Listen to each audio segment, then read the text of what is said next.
পরে কেন ঘটলো? হাসিনা সবকিছু জানতো। চারজনে সেদিন ডিনারে কেন যায়নি? এটা চলে এসছে। এর আগে আমি ছিলাম, আমি গিয়েছি, হাসিনা ছিল, হাসিনাও গিয়েছে। এইবার কেন হাসিনা গেল না? তারপরের দিন কেন ঘটনা ঘটলো? হাসিনা এবং মঈনুদ্দিন এটা জানতো এবং তারা এর জন্য দায়ী, এটা মানা যায় না। কাজেই হাসিনাকে একদিন জবাব দিতেই হবে এটার জন্য।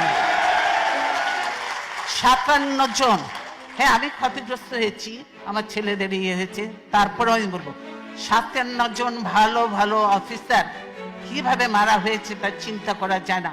তাদের পরিবারদের সঙ্গে যে আচরণ করা হয়েছে সেটা চোখে দেখা যায় না। আমরা 57 জন অফিসারকে ই করে কাউকে পুড়িয়ে ফেলা হয়েছে, কাউকে গার্বেজের ভিতর দেওয়া হয়েছে, কাউকে আর এর সঙ্গে জড়িত ছিল আরো। আপনারা জানেন যে একজন ইয়ে ছিল, সে র্যাবে আমরা নিয়েছিলাম, লোকটা খুব ভালো ছিল, শায়েক আব্দুর রহমান ছিলেন গুলজার, আপনারা জানেন গুলজার ধরেছিল ওই শায়েক আব্দুর রহমানকে। তার জন্য রাগ ছিল ওই মির্জা আজমের, তার বোনের জামাই ছিল। তার জন্য গুলজার সন্ধ্যা পর্যন্ত র্যাবকে, মোইনকে, অমুককে বারবার ফোন করেছে, হেল্প হেল্প হেল্প, সাহায্য চেয়েছে, কিন্তু কেউ এগিয়ে আসেনি। কি বলে র্যাব আর্মি যে বসে আছে কিন্তু পারমিশন পাচ্ছে না, র্যাব ঢোকার পারমিশন পাচ্ছে না। পিলখানায় যদি তারা ঢুকতে পারতো, আমি মনে করি এরকম নয়, 2-1 জন মরতে পারতো, তো সব অফিসারকে আমরা বাঁচাতে পারতাম। দেশের এটা ছিল অ্যাসেট। আজকে দেশকে ধ্বংস করে দেওয়া হচ্ছে, আর্মিকে শেষ করে দেওয়া হয়েছে। এর জন্য অবশ্যই তারপরে তদন্ত কমিটি করে তদন্ত থেকেও বাদ দেওয়া হয়েছে। এমন সব লোকজন দিয়ে তদন্ত করতে যাকে দেওয়া হয়েছিল সেটা তাকে করতে দেয়া হয়নি। তারপর সে তাকে বাদ দিয়ে আরেকজনকে দিচ্ছে, দলীয় লোককে দিয়ে ইয়ে করে কোন রকম নাম কাস্তে লোক দেখাতে হবে, সেটা করেছে।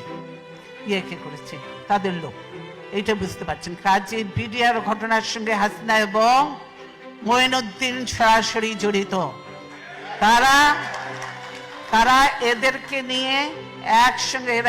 নিয়ে একসঙ্গে শেরাটন হোটেল থেকে খাওয়া এনে খেয়েছে।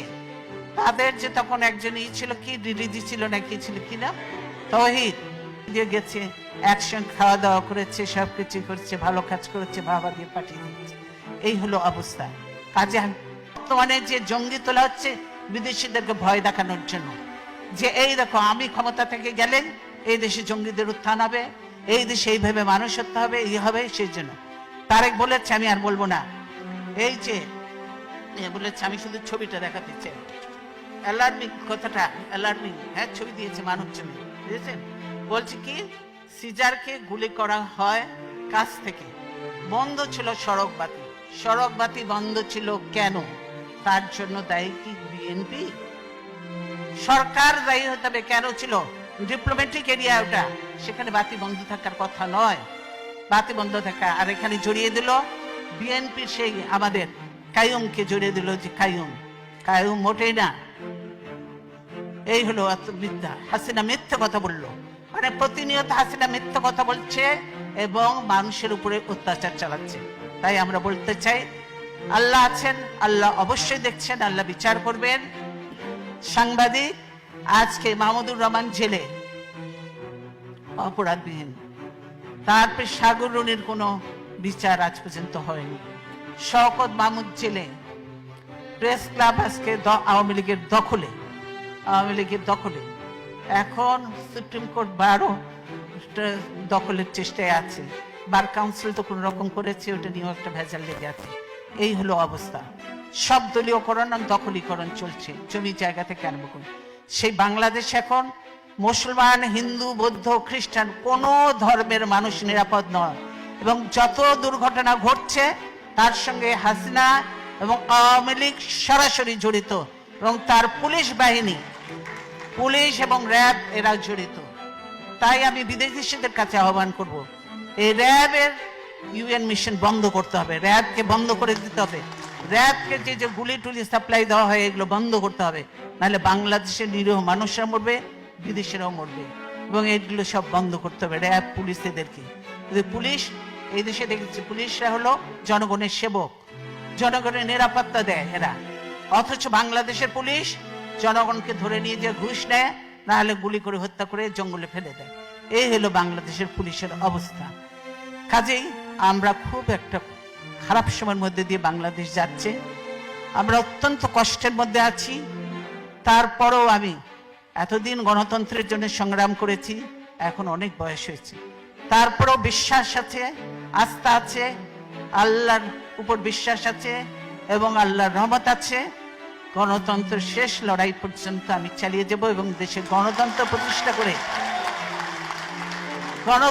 পুনঃপ্রতিষ্ঠা করে ইনশাআল্লাহ তারপরে দেখা যাবে আল্লাহ যা কপালে লিখছে তাই হবে।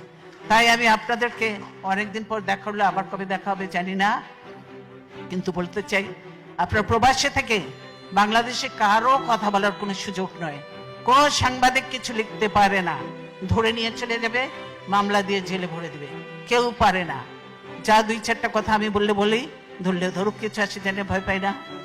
প্রবাসে আপনারা আছেন এবং আপনারা কিছু কথাবার্তা বলবেন, টকশো, এখন টকশোতে কেউ যেতে পারে না, আপনারা কথাবার্তা বলবেন, আপনারা লেখালেখি করবেন, আপনারা একটু জানাবেন, সেটাই করতে হবে।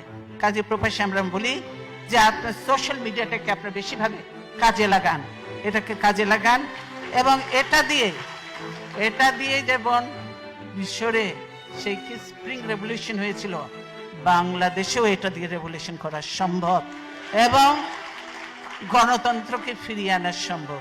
তাই আমি আমার বক্তব্য দীর্ঘায়িত না করে আপনাদের সকলকে, আপনাদের অনেক মূল্যবান সময় দিয়েছেন, সেই জন্য আপনাদেরকে ধন্যবাদ জানিয়ে আজকের মতো বিদায় নিচ্ছি।